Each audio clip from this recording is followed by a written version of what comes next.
vous invitons à prendre une randonnée avec nous, mais une randonnée très, très spéciale, puisque l'équipe de la télévision locale, Canal 6 de Saint-Joseph, avec à son bord André Breton, de même que Claude Pilodeau à la caméra, nous vous invitons à faire une balade, si on peut s'exprimer ainsi, à l'intérieur d'un centre de détention.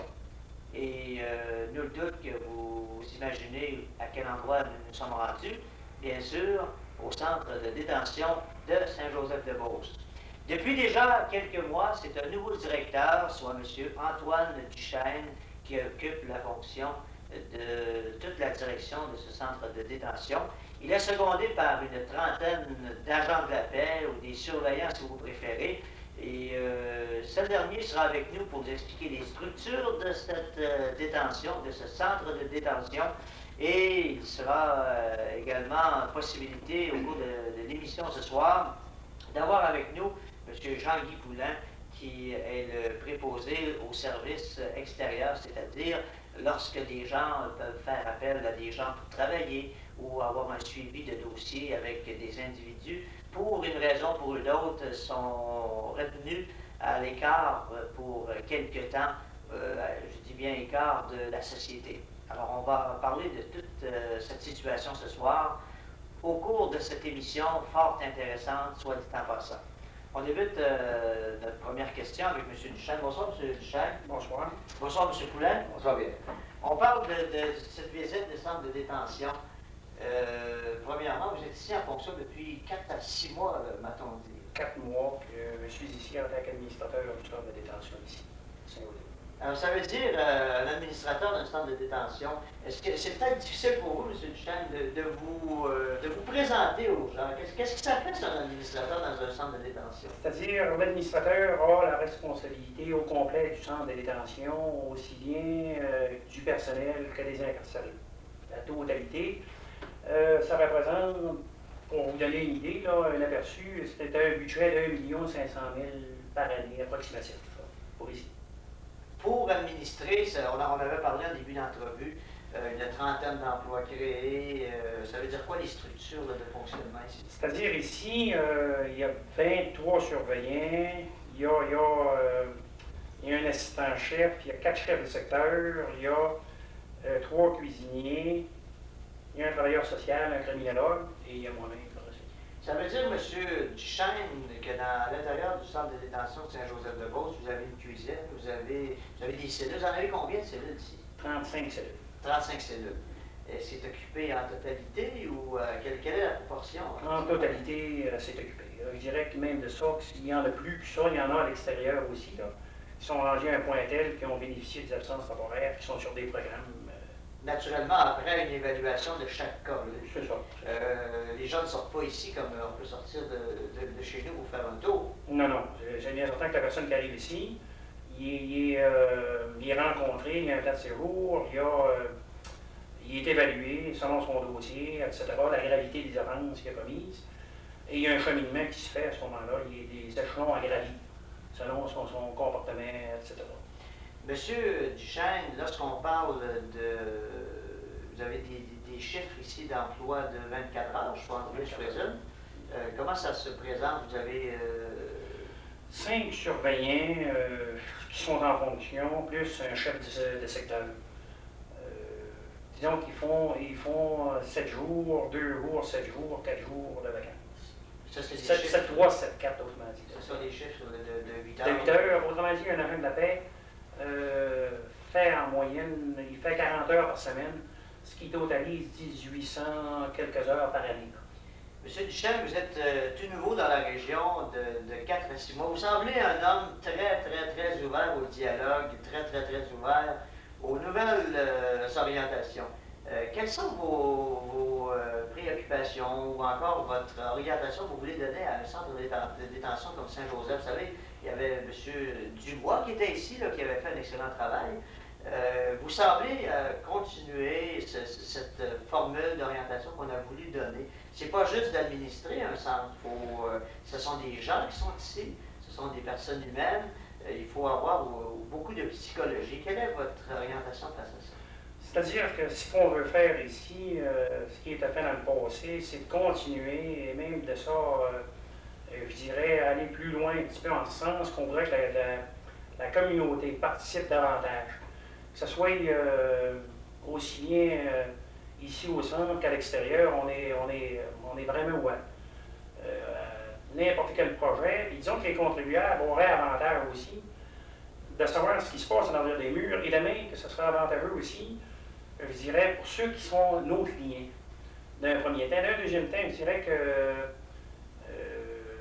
ça serait de savoir ce que la communauté aimerait, étant payeur de taxes, Oui. aimerait savoir ce qui pourrait se faire à l'extérieur de biens. Que ce soit des organismes à but non lucratif, que ce soit au point de vue travail, etc. Nous autres, on se dit, moi je me dis, que c'est avec des gens de la communauté, selon eux autres, selon ce qu'ils payent, ce qu'ils aimeraient avoir en tant que rentabilité de ces gars-là. Comment est-ce qu'ils les voient? Ce qui devrait se faire. C'est dans ce sens-là qu'on veut se diriger. Ça veut dire que les gens de la région, parlons pas seulement de la région de Saint-Joseph, parlons au niveau de toute la grande région, parce qu'on sait que le district judiciaire de Beauce s'étend de Lac-Mégantic ou à peu près. Là, je ne voudrais pas me diriger sur un terrain glissant. C'est quand même vaste. Ça veut dire que c'est une responsabilité sociale, si je comprends bien, monsieur. Oui, c'est ça, social. Puis, je dirais que, oui, c'est ça. Au point de vue social, ce serait de faire embarquer les gens, de savoir en réalité ce qu'ils aimeraient, ce qu'ils voudraient faire, ce qu'ils seraient prêts à s'impliquer pour faire quoi avec les gens qui sont ici. Fait que nous autres, on voudrait démystifier ce qui se fait à l'arrière des barreaux, autrement dit, c'est quoi une prison, l'évolution qui s'est faite, mais je ne voudrais pas, en passant, soit dit en passant, je ne voudrais pas oublier aussi le bon travail qui s'effectue ici. De la part de notre personnel, présentement, je peux vous dire que j'ai œuvré dans d'autres centres de détention en tant qu'administrateur. Et je pourrais vous dire que présentement, ici, on est avant-gardiste. Autrement dit, les gens sont rendus plus loin qu'ailleurs. J'entends le personnel d'ici. Puis je pourrais les féliciter, Ouais. qui sont impliqués davantage, qui ont fait des choses eux-mêmes, personnellement ici. Vous parlez de quoi faire des choses eux-mêmes? Ça veut dire quoi? Ils n'ont pas eu peur de s'impliquer, que ce soit avec les plans de séjour. L'idée était lancée, voilà à peu près la philosophie du ministère, voilà, disons, environ 3-4 ans. Les gens ont tout de suite embarqué dans ça, ici à Saint-Joseph. Que ce soit des plans de séjour, aider les individus qui étaient assis en arrière, les faire cheminer, etc. C'est tout à leurs avantages, puis je pourrais les féliciter. Monsieur Duchesne, si on fait partie d'un organisme ou d'une association à but non lucratif, on parlait tantôt de responsabilité sociale. Je pense que c'est ainsi qu'on peut peut-être... il y a des gens qui veulent aider aussi. Il y a des gens qui croient à la réinsertion. D'ailleurs, la preuve, j'en ai la preuve, les agents de la paix ici en sont la preuve. Vous me disiez tantôt que ces gens-là se sont impliqués. On sait d'ailleurs que les agents de la paix se sont impliqués dans une campagne d'Opération Souris, pour les gens qui la connaissent, cette opération-là, pour venir en aide aux personnes, des enfants qui sont malades, déficiences mentales, je pense bien, qui sont placés dans des centres. Alors, ce sont des gestes très positifs pour les agents de la paix. Mais M. Duchesne, si il y a des gens qui nous écoutent ce soir ou cet après-midi, qu'est-ce qu'on fait si on fait partie d'une association pour aider? Disons que les personnes qui nous écoutent, qui aimeraient avoir de l'information ou échanger, ou qui auraient des projets en tête, c'est bien certain que nous autres, on pourrait être vraiment disponibles pour aller les rencontrer. Qu'ils soient peu importe le nombre, disons qu'on va prendre rendez-vous, qu'ils prennent rendez-vous avec nous, puis on nous téléphone ici. Et à ce moment-là, on ira les rencontrer, puis on regardera avec les autres quelle sorte de possibilités qu'on pourrait faire. M. Duchesne, est-ce que c'est dangereux de faire affaire avec des gens qui ont eu des peines à un moment donné derrière les barres? Non, je dirais que non. Moi, ceux qui sont ici en manquent bien. Dieu sait comment je vais venir rencontrer dans ma vie, puis je pense pas, ça dépend de quel côté vous vous y placez vis-à-vis de quelqu'un. Je n'ai vu qui ont été condamnés à plusieurs reprises à la vie, puis moi, je disais qu'il y a toujours quelque chose de positif vis-à-vis de quelqu'un. Mais ça dépend de quelle façon vous le percevez. Est-ce que vous êtes d'accord avec moi, M. Duchesne? C'est peut-être la façon qu'on aborde une personne, que ce soit une personne qui, pour un accident de parcours, se retrouve à l'écart de la société, à l'écart des autres, pour un accident. Ce sont peut-être des choses qui arrivent, peut-être plus près qu'on peut penser. Est-ce que vous croyez que la même attitude, notre attitude dépend toujours, que ce soit une personne qui est détenue, que ce soit une personne dans la société ou une autre personne, ça dépend toujours de notre attitude à nous, je pense. Oui, c'est vrai. Disons que moi, je dirais que c'est l'approche vis-à-vis de quelqu'un. Notre attitude qui fait que la personne va être réceptive ou pas. Ouais. Ça fait que vis-à-vis d'un centre de détention, c'est bien certain que si ça va bien, puis si ça va bien, puis les surveillants sont vraiment impliqués, tel qu'il est le cas ici, puis il se fait du bon travail, bien, il y a moins d'agressivité, Ouais. il y a moins de rapports disciplinaires. Ouais. Tout le monde se rejoint, puis Ça se reflète partout, cette fameuse agressivité-là. Est-ce que vous avez quand même des activités sportives pour que ces gens-là se défoulent? Oui, oui. Disons qu'il y en a plusieurs. Disons qu'à chaque semaine, il y a eu un programme d'établi. Je dirais qu'il y a une bonne planification d'effectuer ici. Il y a des sorties assez fréquemment ici, qui sortent d'ici, que ce soit sur des sports ou aller faire du jogging ou différentes choses de même. Du côté là aussi.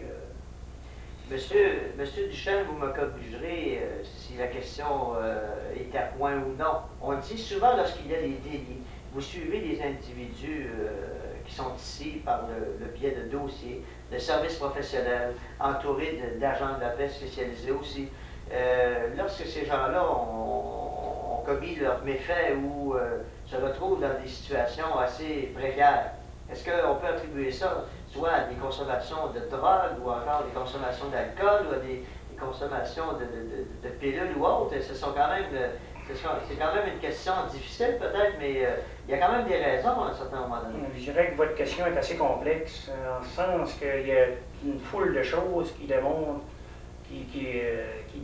qu'un individu, ça peut partir de la base ou ça peut, il y a des grands savants, que ce soit en criminologie, qui ont sorti à un moment donné des études qui ont été faites, que le milieu où que la personne est élevée, ça a un impact là, sur la personne, les gens qui... Ça veut dire en bas âge? En bas âge, c'est ça. Mais je dirais qu'en vieillissant à ce moment-là, ben, ça dépend encore de l'évolution, ça dépend du milieu à lequel la personne fait affaire. Ça fait qu'à un moment donné, ben, dans la vie, c'est nous qui on n'est pas tous choyés au même niveau, que ce soit par les parents ou autres, là, on n'est pas tous choyés pareil. Ça fait que, mais je dirais qu'à un moment donné dans la vie, une personne peut se perfectionner, puis avec des gens qui l'aident, puis cheminer, puis faire aussi bien que, réussir aussi bien que n'importe quel. Donc, ce qui veut dire que vous croyez aussi à la réinsertion, ça c'est officiel. Monsieur Duchesne, j'ai une question qui me vient à l'idée assez souvent. On est craintif, moi le premier, je peux le dire, moi le premier. Face à des gens qui ont peut-être été incarcérés. Vous avez des dames, demoiselles qui travaillent ici comme agents de la paix. Alors ça veut dire que c'est quand même pas si facile. Non, aucunement pas. Les gens qui sont ici, je vous dirais que moi, non, il n'y a pas de crainte à y avoir. Puis les employeurs, il y a un encadrement, on les envoie pas de même. Disons qu'ils sont rencontrés par les agents titulaires, les surveillants. Il y a des mises au point de fait. C'est lui, on lui fait confiance, on veut l'envoyer travailler, il faut qu'il nous démontre qu'en réalité, qu'il se comporte bien. C'est ça. Nous autres, ce qui prime vis-à-vis eux autres, on leur dit, on a tout intérêt à démontrer à la société que vous êtes responsable. Même s'il y a eu une faiblesse dans la vie, qui n'a pas eu, je pense que tout le monde a le nom, on est des êtres humains, etc. Ça fait que... Alors ça veut dire, leçon de côté des peurs, là, si on sait que quelqu'un a eu des problèmes ou autres, là, c'est des choses qui arrivent simplement. Absolument pas. Nos bonhommes sont encadrés, comme on disait, puis ils sont suivis. Ça fait s'il y a quelque chose, mais je ne le croirais pas, je dirais qu'à 98%, présentement, disons que Jean-Guy pourrait me corriger, à 99%, tout le monde qui ont employé ces gens-là sont satisfaits. M. Duchesne, on va peut-être revenir pour terminer l'entrevue. Vous avez parlé de M. Jean-Guy Poulin. Bonjour Jean-Guy. Salut bien. On parle de service extérieur, préposé au service extérieur, Jean-Guy. Ça veut dire quoi, ça, à ce moment-là? Le service externe constitue à aller vérifier les bonhommes contre l'emploi. Premièrement, le gars m'arrive, il y a un travail, je vais vérifier auprès de l'employeur. Si c'est réellement bien d'appoint, le gars va travailler et je vais faire une vérification. Et Jean-Guy Poulin, est-ce que... D'où ça vient, ça, cette histoire des gens d'être un petit peu plus craintifs? Est-ce que vous pouvez peut-être à ce moment-là donner une suggestion ou un conseil aux gens qui nous écoutent ce soir, si vous avez l'intention d'embaucher des gens qui sont ici, je pense qu'on doit peut-être s'adresser à vous, Jean-Guy. Oui, plusieurs s'adressent à moi. Je peux te dire, Pierre, qu'il n'y a aucun problème. C'est maintenant assez ouvert, mais nos bonhommes qui m'ont travaillé, il y a eu un suivi. Et en sortant d'ici, il n'y a pas de problème, il n'y a aucune crainte à avoir. Mais ces gens-là vivent dans la société. Oui, oui. Ce sont peut-être nos voisins, ce sont peut-être nos amis. Ce sont nos voisins, puis on peut dire que pendant la saison d'été, nos gars vont à Val-Noël, sont assis avec les citoyens de Saint-Joseph. Bon, mais c'est ça, je pense que c'est important. Il n'y a aucune crainte, le monde n'en fait pas de cas. On discute avec eux autres, ils vont jaser, ça se passe très bien. C'est peut-être une fausse image qui a été créée. C'est une fausse image qui a été créée, mais disons que les centres de détention, avant ça, c'était, on pourrait dire, le monde pensait que c'était des martyrs, mais c'est pas ça du tout. Aujourd'hui, c'est ouvert, ça va bien. Puis vous avez un suivi, c'est ce qui est important, vous avez un suivi avec les gens qui travaillent ou qui sont... Vous avez travaillé cet été, Jean-Guy, avec un groupe... On a travaillé au projet de la rivière, on avait continuellement une dizaine de gars, 10-12 gars, à tous les jours. C'était très bien, aucun cas de récidive. Personne n'a pensé même de petite fugue. Fossé compagnie. Fossé compagnie, c'est pas arrivé, c'était très bien. Jean-Guy, une question me vient d'idée. J'ai ouï dire, vous pourrez corroborer, vous êtes impliqué dans le déménagement des personnes handicapées, je pense bien, dans la région de Sainte-Marie récemment. Oui, de Sainte-Marie, mais je crois que les surveillants pourront en dire plus. Là, je ne suis pas tellement... On verra ça tantôt à l'intérieur. C'est ça, à l'intérieur. Merci beaucoup, Jean-Guy. J'ai M. Jean-Guy Poulin, qui est le préposé au service extérieur. Je termine avec vous, M. Duchesne, M. Antoine Duchesne. Est-ce que dans votre... ça fait combien de temps que vous êtes au milieu de la détention, M. Duchesne? Moi, disons qu'ici, ça me fait 4 mois. Par contre, j'ai été 11 ans comme administrateur à Chicoutimi, 2 ans à Bécamo en tant qu'administrateur du centre de détention. Et avant ça, 10 ans à la Sûreté du Québec. M. Duchesne, est-ce que c'est toujours une question classique, je pense bien, il faut la poser. Il y a des gens qui s'interrogent certainement chez eux. Est-ce que vous êtes arrivé des choses pendant des choses, vous comprenez entre guillemets, là, pendant votre carrière là, dans le domaine de la détention, ou policier, à ce moment-là? Vous voulez dire des anecdotes? C'est des anecdotes, oui. Oh, il m'est arrivé, si je vous dirais que, par contre, j'ai déjà eu, même si j'ai des cheveux pas mal présentement, on m'a déjà arraché une poignée de cheveux. Ça accélère la chute des cheveux, je peux vous dire ça. Ah bon, ça c'est arrivé, ça? C'est un fait qui m'est arrivé. C'est bien certain qu'on envoie de ces couleurs, mais ça c'est le 1% qui manquait tantôt, 99%, ce qui veut dire 100%. Moi, malgré que je dirais que c'est un phénomène que même la personne, c'est bien certain que les personnes qui sont incarcérées, ils ont des bas et des hauts aussi. Ouais. Fait que c'est bien certain qu'à un moment donné, ils passent dans des moments qu'eux autres, ça ne leur plaît pas, puis nous autres, on est obligés de faire respecter une certaine discipline qui doit exister. Ça fait partie un petit peu de la responsabilité. Monsieur Duchesne, vous avez une famille, vous aussi? Comment votre famille trouve ça, ce métier? Est-ce qu'on dit que c'est dangereux? Ou... Non, au contraire, je vous dirais, moi, qu'antérieurement, que ce soit dans notre région, à Chicoutimi, pendant la période des fêtes, j'allais à la messe de minuit avec ma famille. Mes enfants, je n'ai jamais caché, autrement dit, les enfants, moi, je me disais qu'ils sont rendus, il y en a une qui a 14 ans, il y en a un autre qui a 16 ans, un gars de 21 ans. Non, pour moi, ils sont respectueux. Je pourrais vous dire qu'il y a des gens de la communauté qui étaient invités d'ailleurs. Puis ces gens-là sont respectueux. C'est tout à leurs avantages et à leurs intérêts. On leur dit, ben, ils sont heureux, ils sont contents, il y a du monde qui viennent dans la détention. Ça fait que c'est tout à leurs avantages. Non, ça, je suis trop heureux. Alors, M. Duchesne, ça sera surveillé. Là. Vous avez peut-être des projets là, qui seront annoncés dans les médias locaux, ou peut-être à la télévision communautaire, là, sur les orientations nouvelles ou encore sur les possibilités d'emploi de ces gens pensionnaires ici au centre de détention de Saint-Joseph-de-Beauce. Moi, si vous me permettez, nous autres, ce qu'on demande à la communauté, leur participation, dans le but de placer les individus un petit peu dans le même contexte qu'ils vivraient. Ouais. En temps normal, dans la vie courante. J'entends par là, c'est de leur trouver de l'emploi selon un cheminement quelconque ici en dedans, leur trouver un emploi puis qu'ils deviennent, à un moment donné, qui paye un petit peu de véhiculaire, comme vous faites chaque jour chez vous, pour venir travailler, un petit peu de pension, puis des gains s'il y en a de besoin. De façon à ce que le gars redevienne une quarantaine normale dans la vie quand on l'envoie d'ici, ben, qui est habitué à ce rôle-là. Si je vous comprends bien, c'est une forme de rééducation. C'est ça.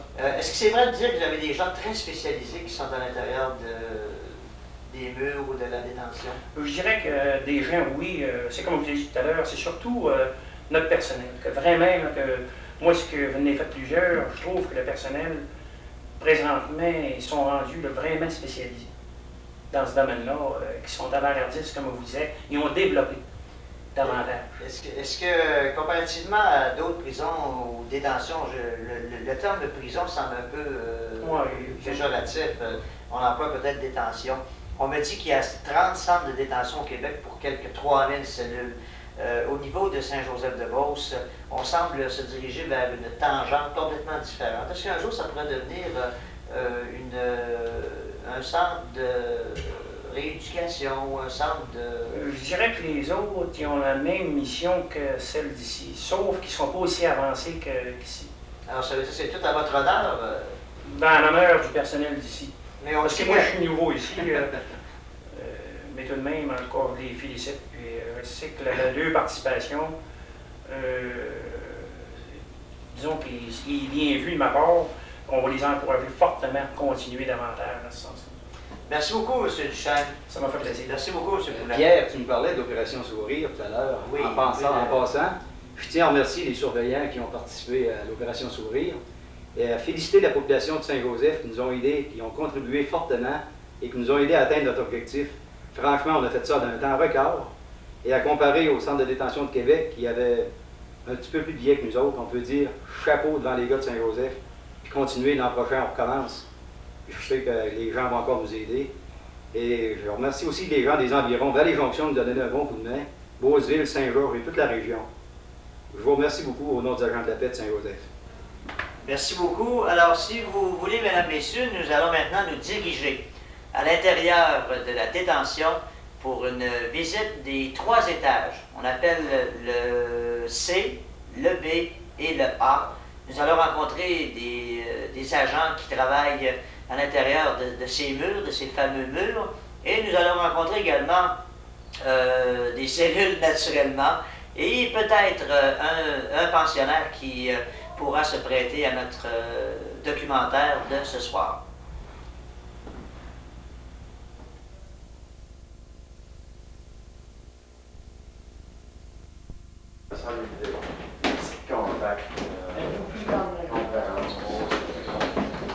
Vous avez plus de cellules, vous avez plus de local.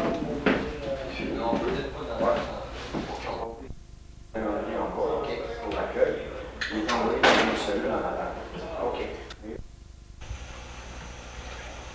Alors nous voici maintenant à l'intérieur des murs de la détention.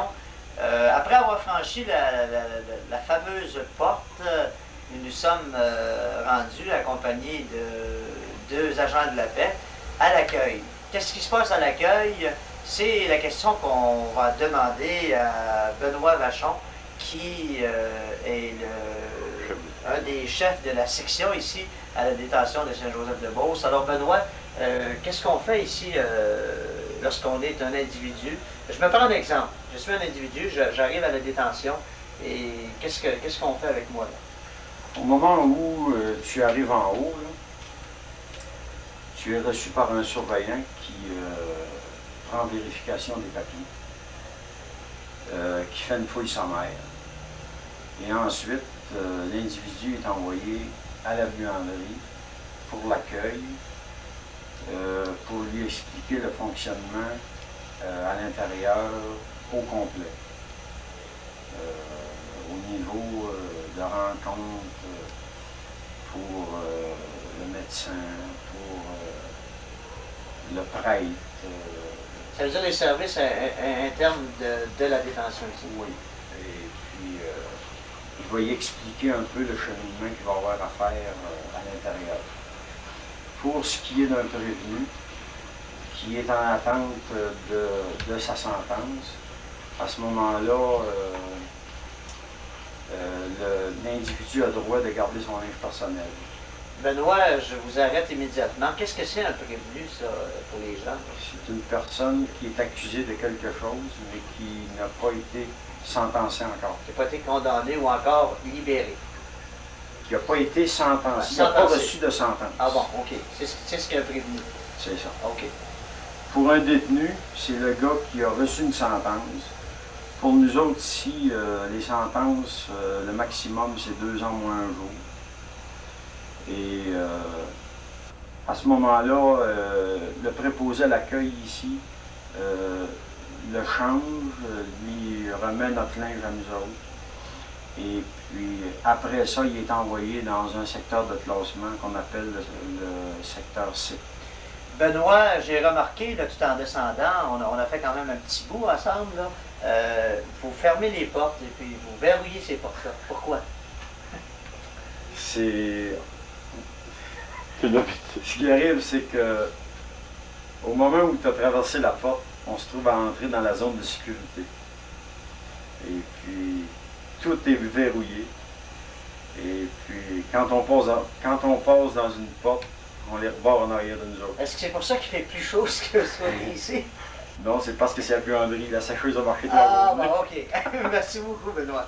Alors, vous voyez, mesdames, messieurs, ici, ce sont des vêtements ici qu'on remet aux pensionnaires. C'est ça. Alors, si vous voulez, on va maintenant passer à une autre étape de notre documentaire ce soir au centre de détention de Saint-Joseph. À l'accueil, et après avoir été habillé, mais moi, j'ai pu garder mes vêtements, car, comme Benoît va l'expliquer tantôt, étant un prévenu, alors, comme on l'a très bien expliqué tantôt, le prévenu peut garder ses vêtements, alors que celui qui reçoit une sentence doit s'habiller avec les vêtements de la détention. C'est peut-être plus identifiable. Ce sera peut-être une question qu'on pourra revenir à Benoît tantôt. On peut peut-être la poser immédiatement, puisque Benoît Vachon, qui est chef de secteur, nous accompagne tout au cours de cette visite. Pourquoi on garde des vêtements à un prévenu et puis à d'autres... Parce que le prévenu, vu qu'il n'est pas sentencé, c'est un privilège pour lui de garder ses vêtements. Alors ça fait partie encore de ses droits à ce moment-là. OK. Alors ici, nous sommes rendus au 3e étage. Je ne m'y connais peut-être pas selon votre classification, mais on me dit que c'est la section C ou... Pour un détenu. Oui. À ce moment-là, ici, on se trouve au secteur C. Au secteur C. Et présentement, ce soir, au secteur C, c'est Rosaire Boivin qui est responsable de ce secteur. Alors, merci beaucoup. Bonsoir, M. Boivin. Ça fait combien de temps que vous travaillez, vous, dans le milieu carcéral? 6 ans et demi. Ça fait 6 ans et demi. Et puis, vous êtes à Saint-Joseph depuis quelques mois maintenant. 2 mois, 17 septembre. Et puis, qu'est-ce qu'on fait ici au secteur C, là, dans un centre de détention tel Saint-Joseph-de-Beauce? Ici, au secteur C, lorsque la personne est sentencée, ils arrivent ici et puis il est en observation pendant une période de temps plus ou moins longue, qui dépend du temps que lui va mettre là, à bien agir ou à réagir. À réagir, à avoir une réaction face à ce milieu ici. Dans ces contraintes-là. Et puis à partir de ce temps-là, pendant cette période de temps-là, il y a une évaluation qui est faite. Et puis, dépendamment du temps que ça peut prendre, dépendamment aussi de la personnalité de la personne, ou de ses attitudes, il est appelé, dans un temps plus ou moins court, à monter dans un autre domaine qui est le secteur B, qui est un petit peu plus ouvert, plus mi-ouvert. Tandis que nous, ici, c'est complètement fermé, aucune sortie. Alors ici, qu'est-ce que ça veut dire que dans le secteur C, les gens qui sont ici, à un moment donné, c'est pour fin d'observation. Comment vous procédez à ce moment-là avant de changer d'étage ou changer de section? Ouais, comme je vous le disais tout à l'heure, c'est une évaluation qui se fait sur, disons, la criminalité de la personne, sur son adaptation, comment est-ce qu'il réagit face à l'incarcération. Assez souvent, vous connaissez votre individu avant qu'il vous arrive aussi, et puis vous surveillez comment ça peut se passer face à certaines situations. Disons que ce qui arrive, les renseignements qui nous aident là, à connaître davantage le bonhomme, c'est qu'on les prend dans son dossier, son dossier carcéral. Lorsque c'est dans ses premières armes, à ce moment-là, on va y aller sur des rapports d'évaluation, soit de la cour, soit du travailleur social ou de l'agent de probation, ou d'avocat. C'est la suite de tous ces renseignements-là au niveau policier également, qui fait qu'on peut se fixer, disons, avoir une bonne idée de la personne. M. Boivin, vous devez quand même avoir des réactions qui sont, je dirais très émotives face à certaines personnes. Vous avez quand même connaissance de certaines choses, que des gens réagissent. Il y a des réactions lorsque des gens se retrouvent ici, je pense bien. Ça doit être un métier qui est extrêmement difficile pour vous. Oui. Oui, parce qu'à un moment donné, on voit que les gens vivent quand même une expérience de vie qu'ils ne vivent pas ailleurs. Sûrement. Au centre de détention, et puis du moins les portes se referment, et puis la personne, il faut absolument qu'elle rentre en dedans d'elle-même, sans ça, elle ne réagira jamais, elle ne sera jamais capable de s'adapter. C'est un petit peu le phénomène qui se produit dans certains centres où les gens n'ont jamais adopté cette situation-là, donc certains cas vont vouloir s'accrocher ou tenter de se suicider. Maintenant, disons que dans la majorité des cas, les gens, par le dialogue qu'on exerce avec eux maintenant depuis quelques années, fait que ce dialogue-là permet une meilleure communication entre les deux. Et puis, on peut leur offrir davantage de services que de quelques années qu'on pourrait pas. M. Boivin, qu'est-ce que les gens ont besoin dans un centre de détention? Est-ce qu'on a besoin de parler? Est-ce qu'on a besoin d'être écouté? Ah oui, on a besoin de parler beaucoup. On a besoin de parler. Les gens, c'est une des premières choses qui nous posent la question. Est-ce que je pourrais parler? Est-ce que je peux parler? C'est l'essentiel, c'est qu'ils parlent. Et c'est de savoir aussi. Parce qu'à travers tout ce langage, ces mots, toutes ces actions-là vont nous montrer l'image du bonhomme, soit sa sensibilité, comme on dit tout à l'heure, soit un peu son agressivité, soit un peu sa notion un petit peu de la société, sa famille. C'est quand même assez émouvant parce qu'il y a certains moments où les gens qui ont des jeunes enfants, oui. Par contre, pour nous, personnellement, on est obligé de passer par-dessus certaines choses. C'est pas parce qu'on les accepte. Mais certains phénomènes, il y a certains moments donnés où on a le cœur. M. Boivin, est-ce qu'on peut dire que c'est un temps d'arrêt dans la vie d'une personne pour peut-être mieux repartir ou c'est un virement qui se produit à un certain moment donné dans la vie de quelqu'un, ça? Oui. Mais tout dépend de sa réaction. Sa réaction à lui. Parce que souvent, là, il est placé dans une période d'arrêt complet, isolé de l'extérieur. Isolé, il faut mettre avec un point d'interrogation, parce que isolé dans un certain sens, mais pendant cette période d'isolation, il peut, s'il le veut, faire le cheminement, soit un bon cheminement ou un cheminement qui est plus ou moins bon. Si pour lui, là, cette période d'arrêt signifie à un moment donné de se réintégrer à la société, de devenir un actif de la société. À ce moment-là, c'est bon, c'est positif. Oui. Mais si pendant cette période, il projette d'autres crimes ou s'il projette de commettre d'autres délits, à ce moment-là, ça peut dire... Alors, ce qui veut dire que vous avez une fonction qui est quand même très importante à ce niveau ici de la section C, lorsqu'on parle d'évaluation d'un individu, suite à ses réactions, c'est à peu près ici que vous pouvez voir si une personne peut se diriger vers une réhabilitation ou sinon on devra penser à d'autres moyens de réhabilitation. Oui. Donc, on le voit beaucoup ici. De toute manière, c'est qu'à travers la personne, là, on peut s'en mettre là, un jugement précis. Là. On a une bonne évaluation. Parce qu'on dit que tous les cas sont réhabilitables. Oui, ils sont réhabilitables en autant qu'ils eux le veulent bien. Oui.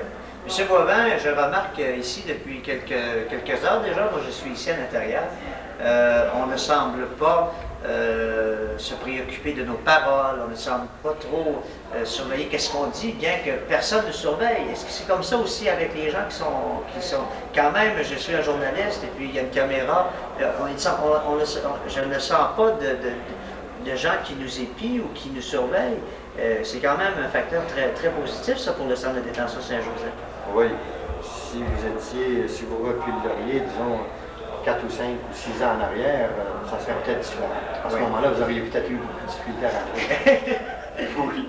Maintenant, la presse, moi personnellement, je vous donne un jugement personnel, c'est que ici ou ailleurs, il n'y a rien à cacher.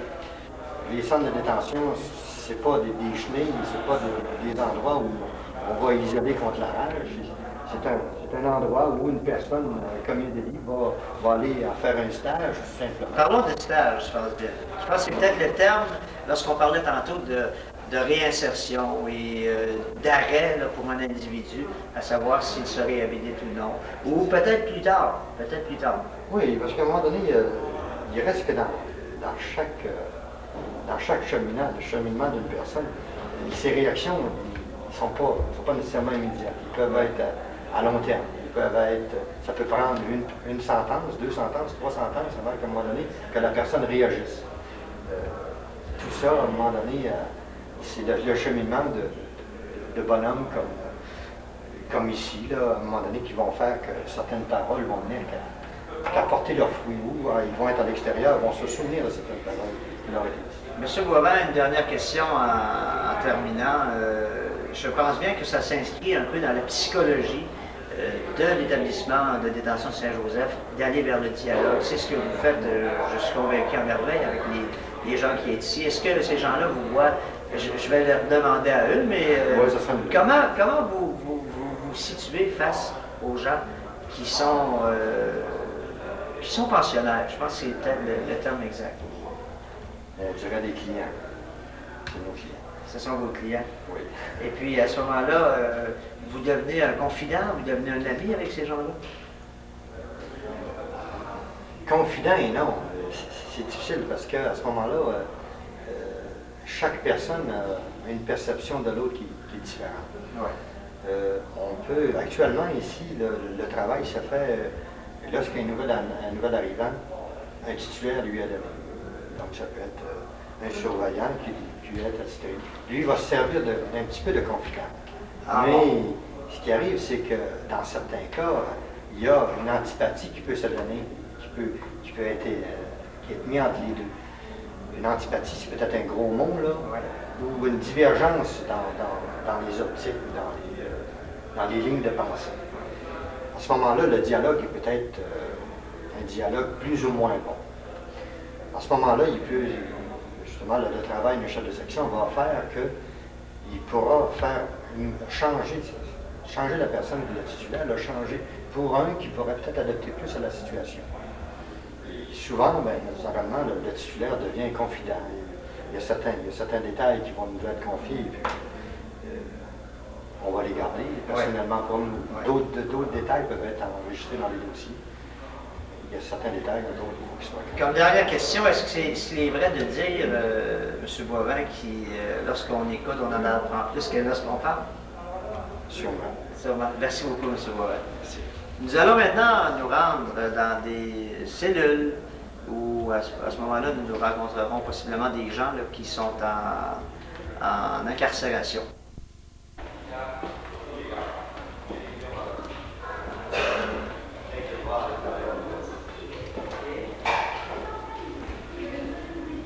Bon, qu'est-ce qu'on fait, André? On va essayer, comme tu disais, on va voir.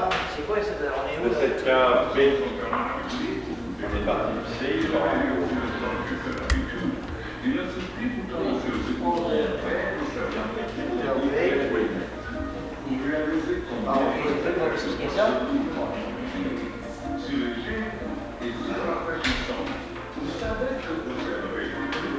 alors, on va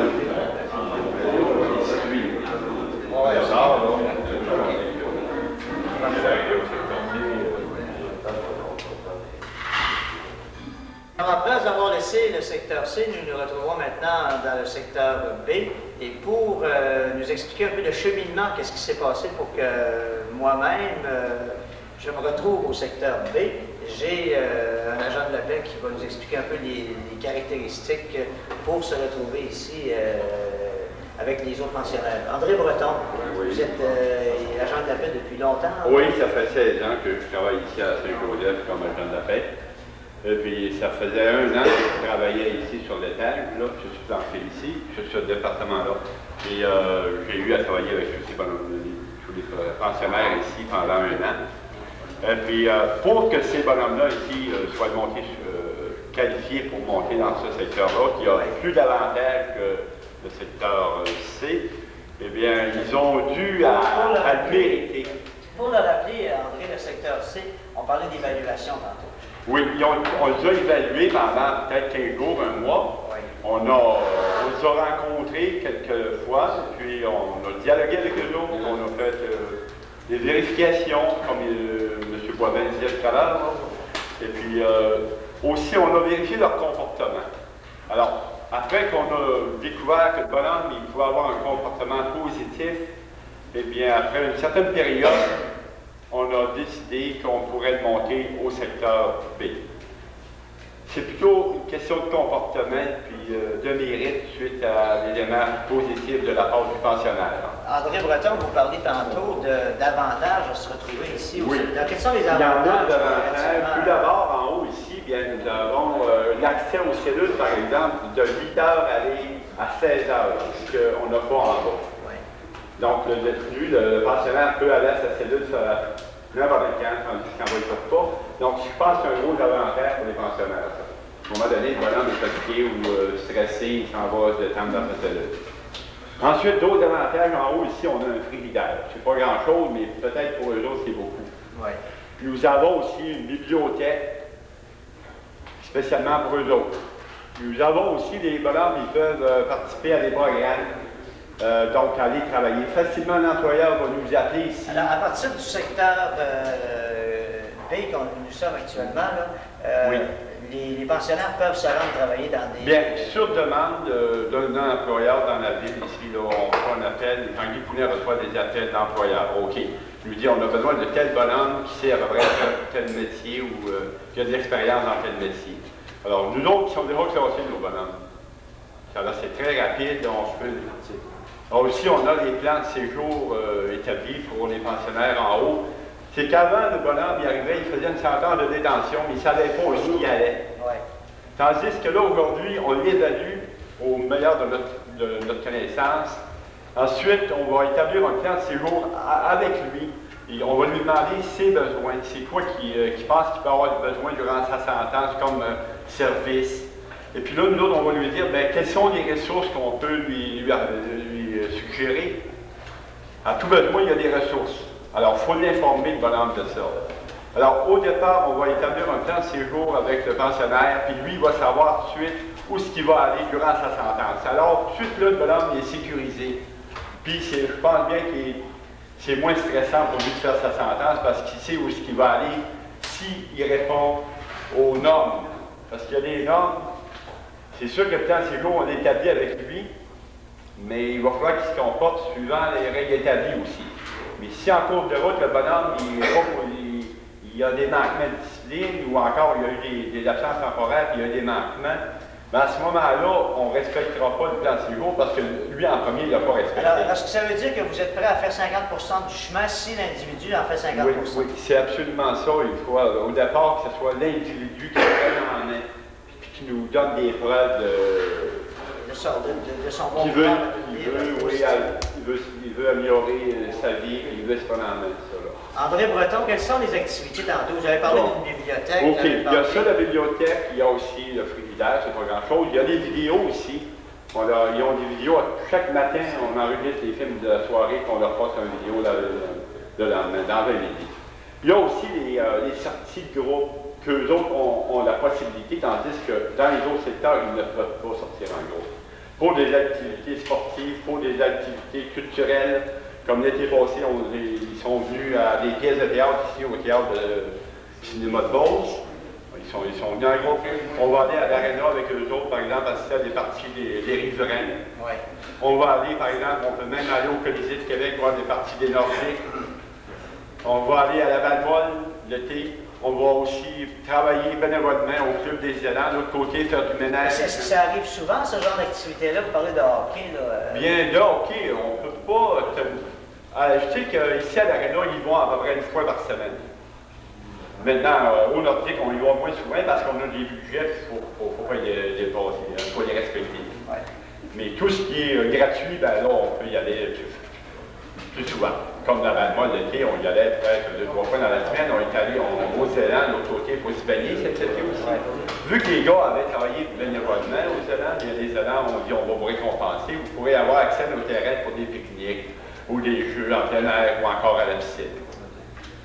Alors, André Breton, on vous remercie pour ces précisions sur cette section que nous sommes rendus. On en profite pour souhaiter Joyeux Noël, les gars. Oui. On est à l'approche des fêtes. Cet enregistrement a été réalisé le 12 décembre. Alors, on voit un sapin de Noël. Claude, est-ce qu'on peut visionner un peu le sapin de Noël? Les gars qui ont décoré la salle, c'est très bien décoré. Alors, possiblement qu'au moment où ça passera, cette émission-là, nous serons rendus vers le 20 ou le 23 décembre. Alors, on en profite pour souhaiter Joyeux Noël et une bonne année à tous les gens là, qui sont à la détention de Saint-Joseph, autant les pensionnaires que ceux qui travaillent comme agents de la paix au niveau secrétariat et autres. On vous souhaite de joyeuses fêtes. Oui. Mais on va en profiter aussi, tant qu'à Haïti, là, pour peut-être causer avec les pensionnaires ici. Oui, effectivement. Si vous permettez, on va peut-être clore cette partie de l'entrevue. Et puis, on va essayer de trouver quelqu'un qui va parler avec nous bien librement de ce qu'il vit ici et quelle est sa nouvelle façon de voir la vie d'une façon peut-être positive pour se rendre sur le marché du travail dans un court laps de temps. Alors, on revient dans quelques instants avec cette fois-ci un pensionnaire. Maintenant à jouer aux cartes, j'apprends à jouer. Moi, je ne sais pas tellement jouer aux cartes, mais j'ai avec moi à la bonne table Pierre. On a Jean-Claude. Jean-Luc. Jean-Claude, c'est lui. Salut Jean-Luc. C'est là. Bon, OK. Il y en a d'autres. Pierre, là, c'est plus facile. Ce sont tous des noms de saints ou des noms communs, de toute façon. On a Pierre, Jean-Luc et Jean-Claude. Bonsoir les gars. Salut. Ça va bien? Ouais. Qu'est-ce qu'on fait une journée? S'il y en a un qui est plus brave que les autres, qu'est-ce qu'on fait une journée ici? Là? Tu es le plus brave. Qui est le plus brave? C'est toi? On dit toujours, oui, Pierre. On a vrai qu'ils me nomment dans bien de la place. Le matin, nous autres, ce qu'ils font, c'est que le lever ici est à 8 h. Nous autres, on se lève à 8 h. Le déjeuner est vers les 8h30. Okay, le matin, on se lève, le temps de se laver un peu. Là. Le déjeuner est à 8h30, c'est ça. Après le déjeuner, on écoute un peu la télévision. Il y a la sortie de cours. Après la sortie de cours, ils nous mettent il y a une vidéo vers les 11 h. Il y a une vidéo en bas, ils nous mettent une vidéo. On écoute la vidéo. Parce qu'il y en a, il y a des gars qui vont travailler dans le jour. Il y en a d'autres qui vont rester ici. Comme moi, je sais qu'il y a les fins de semaine qui m'envoient travailler en dehors. Puis après un certain temps, quand ils décident, ils t'envoient travailler dehors. Comme quand je suis arrivé, ils m'ont mis aux 2. Après ça, je vais monter ici au 3. Les autres, c'est A, B, C, D. C'est pas le même qu'on les nomme, les étages. Les autres, c'est le 1, le 2 et le 3. Ah bon? Fait que quand le gars, à un moment donné, ceux qui sont ici, ils peuvent permettre d'aller travailler.